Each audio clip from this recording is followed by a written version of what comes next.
बचा लेना है, ये कोत्तीमीर का मोहताज है।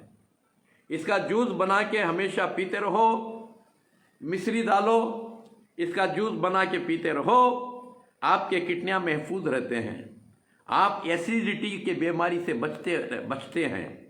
क्योंकि एसिडिटी की बीमारी एक ऐसी बीमारी है, इंसान ज़िंदगी से तंग आ जाता है।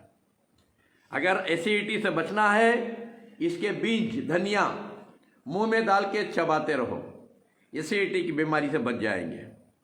और इसे पीते रहो, इसका जूस बना के पियो, और इसकी चाय बनाकर पियो, इसका डिकाशन बना के पियो, नींबू अदरक डालो, इसका डिकाशन बनाओ तो इंशाल्लाह पियो, आपके किडनियाँ महफूज रहते हैं, आप गैस ट्रबल से बच को रहते हैं, हार्ट ट्रबल से बच को रहते हैं।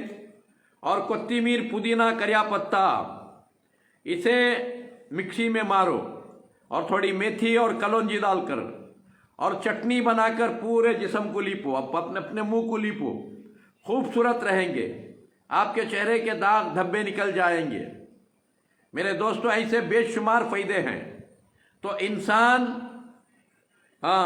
इसका सहारा लिया हमेशा खुश रहता है।